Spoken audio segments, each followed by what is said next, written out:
With commanding views over the Carse of Stirling, the Ochil Hills and beyond, Stirling Castle was built on a volcanic crag 220 feet above the plains, a local vantage point from which any attacking or invading force could be seen. It's likely the local Métis tribe established a broch or dun on what is now known as Castle Rock.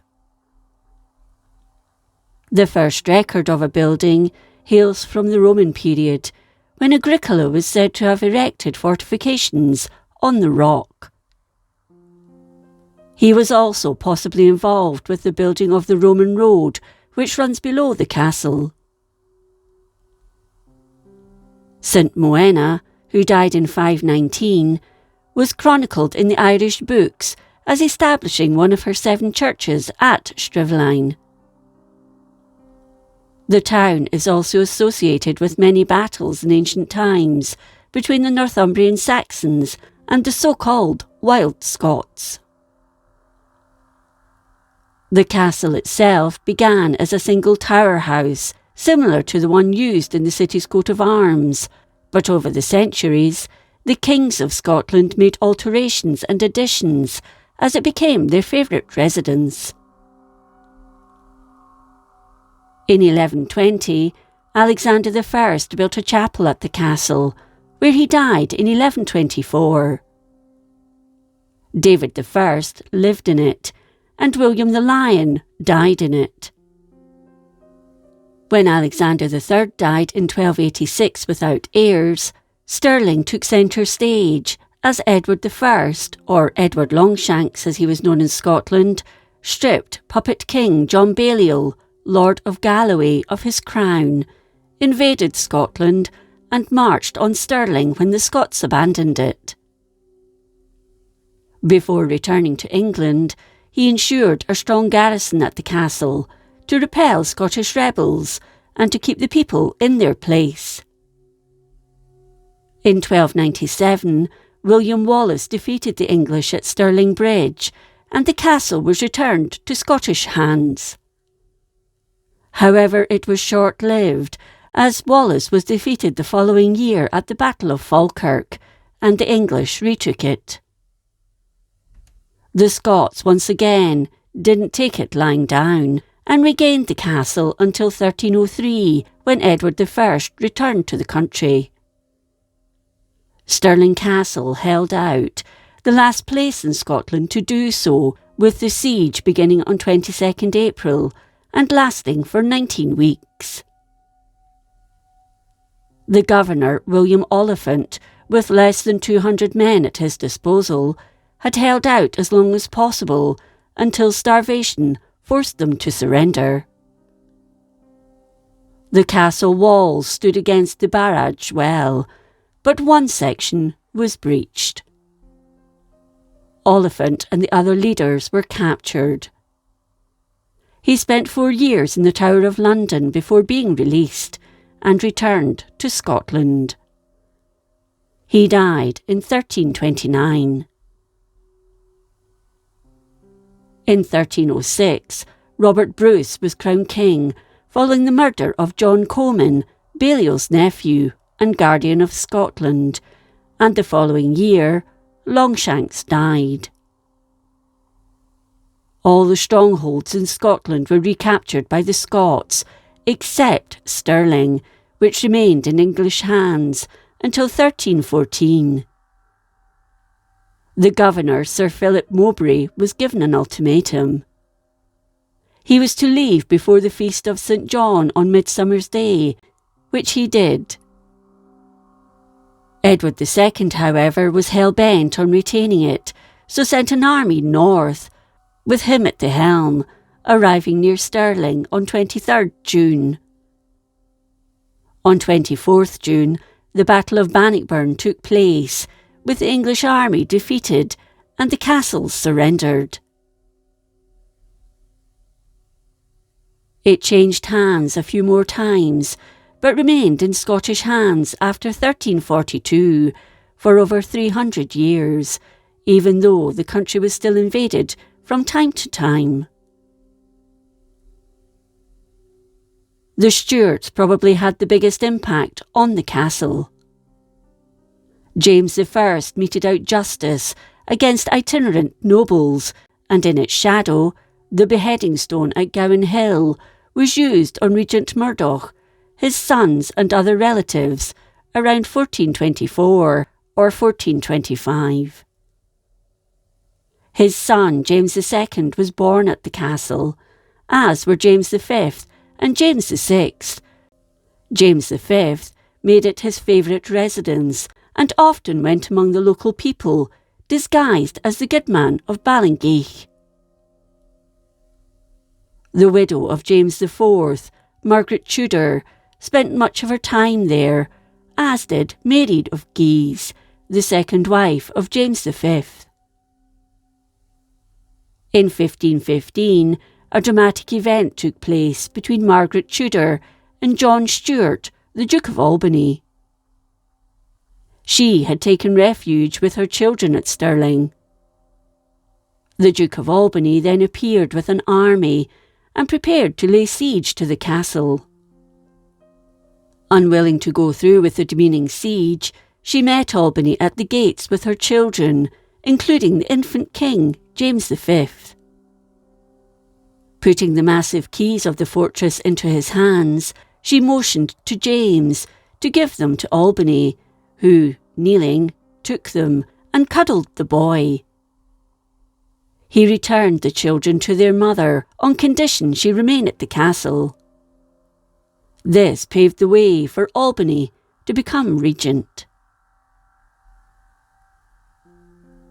Both Mary Queen of Scots and her son James VI spent their early childhoods at Stirling, with Mary being crowned queen there following her father's death. When James VI moved his royal court to London, the role of the castle changed from royal residence to a military garrison.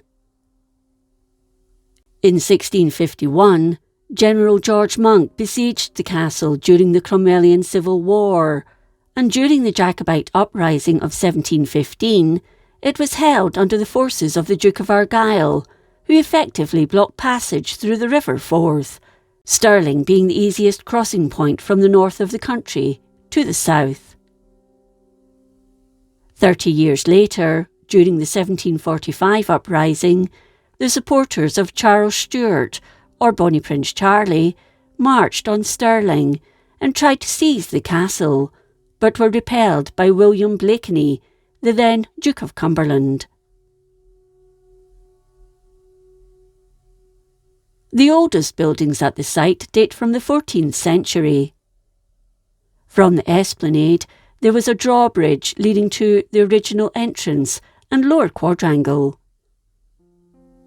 James V built the magnificent palace, which was adorned with grotesque carvings. Consisting of 3 stories, the ground floor was used as storerooms, and the first floor was the principal floor. It consisted of dining rooms, reception rooms, withdrawing rooms, and public and private apartments, all of which were large and airy, with finely carved stone fireplaces in them. The upper floor contained bedchambers. It was built in the Renaissance style, heavily influenced by French architecture, although there are some traces of Gothic architecture. Above each first-floor window was carved a tympanum, bearing the royal initials, J 5, on a tablet supported by a dolphin on each side. The bars on the windows are said to have been put in place to protect James VI, and a story goes that the St Ninian's blacksmith who made them got no payment until he was crowned King of England in 1603. He went to London with his account and presented it to the king, who authorised its payment. The account was made out in pounds Scots, but he got paid by the Treasury in London in English pounds, meaning he was paid 12 times more than he was entitled to. It was from this palace that the Stirling heads were taken down in 1777, secured by the governor of Stirling Jail, who gave them away. The Stirling Corporation secured others. These heads were a series of oak carvings, with heads inside and wreaths on the edges. They were of the king and queen and their contemporaries. The ceilings where they were attached were probably divided by oak struts, and the heads placed in each square. It was here James V mourned the loss of his first wife, Queen Madeleine of Valois, in 1537, and where he married Marie of Guise the following year.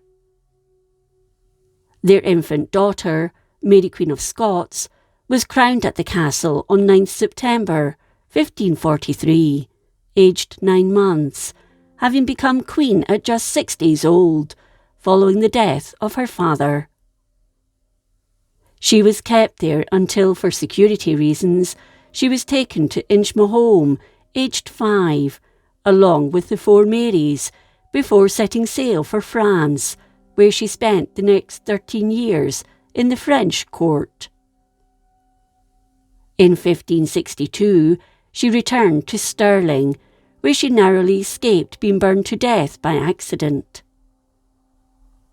It was there she met Henry Stuart, Lord Darnley, and married him. Their son, who became James VI following Mary's abdication in 1567, was baptised there. He was crowned at the parish church of Stirling nearby, aged 13 months, and brought up by John Erskine, the Earl of Mar, the hereditary keeper of the castle. Meanwhile, his mother languished in England, a prisoner of Elizabeth I, until her death on 8th February 1587. At the centre of the quadrangle was the Lion's Den, or the main court. On the first floor, there was a suite of staterooms, with the floor above being residential. These later became officers' quarters. In the upper quadrangle was the Great Hall, also known as the Parliament Hall, built by James III, measuring 126 feet by 36 feet. In 1777, this became a barrack, with much of the integrity of the old royal affiliation destroyed. Below the castle were the vaults, in which the radical prisoners John Baird and Andrew Hardy were kept until their execution in 1820 at the Market Cross. The Douglas Room is infamous. Situated to the left of the square, it was where the young James II killed 27-year-old William Douglas, 8th Earl of Douglas, in February 1452. Douglas, a friend of the king, had been invited to dine with him, probably to try and reason with him, but James accused him of taking an allegiance against him with John MacDonald, Lord of the Isles, and Alexander Lindsay, Earl of Crawford, and an argument ensued. The fiery-tempered king stabbed him with a dagger. He was finished off by courtiers, and in all was stabbed 26 times. One courtier was alleged to have smashed his skull in with an axe. His bloody body was thrown from a window and buried in the courtyard below. A royal chapel was constructed by James VI for the baptism of Prince Henry in 1594, at a cost of around £100,000, a fortune at the time. The ceiling was embellished with gold, and the walls adorned with pictures, sculptures, and other ornaments. The scale of the celebration was enormous, with a sumptuous banquet following his christening in the Great Hall. In 1542, James V established the mint at the castle, where bobbies and half-bobbies, originally known as babies, were coined. The buildings between the original entrance and the present one were constructed at the time of Queen Anne, as were the Spur Battery and the Queen Anne Battery. On the castle ramparts, there are viewpoints named after Mary Queen of Scots, known as Queen Mary's Lookout, and marked with MR, and Queen Victoria's Lookout, after Queen Victoria's visit there in 1842. With the outbreak of the Revolutionary Wars and Napoleonic Wars, Stirling Castle began its career as a military barracks, having fallen into disrepair. In 1794, it was the rendezvous point when Campbell of Loughnell mustered the Duke of Argyll's Highland Regiment, which eventually became the Argyll and Sutherland Highlanders. Barracks were provided by splitting the Great Hall into rooms, with the insertion of walls and floors. The Chapel Royal became a storage facility, and new buildings were added, such as the Guard House and the Fort Major's House. Powder magazines were put in at the Nether Bailey.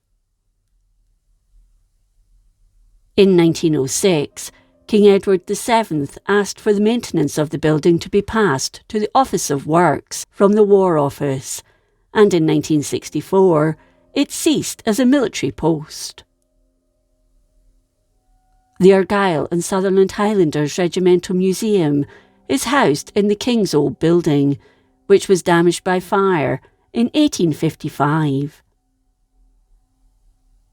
More recently, major works were carried out at the castle for the restoration of the Great Hall in the 1990s, with Queen Elizabeth II reopening it on 30th November 1999, and the restoration of the Stirling Heads.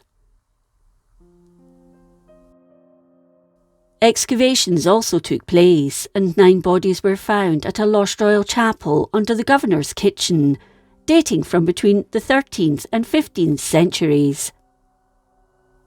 2 of these, a man and a woman, were of great interest to archaeologists, with the man thought to have been a knight who died from an arrow wound, and the woman killed by a double blow to her skull from a mace. Both were thought to be in their 20s. Buried in the old chapel suggests they were of high status.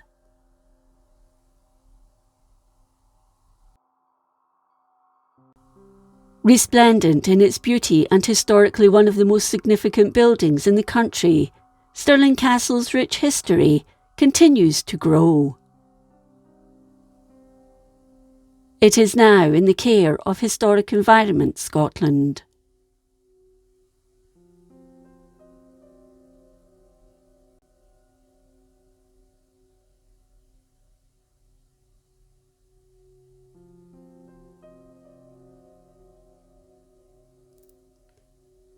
If you enjoyed this episode of Scotland's History, please like, comment and subscribe.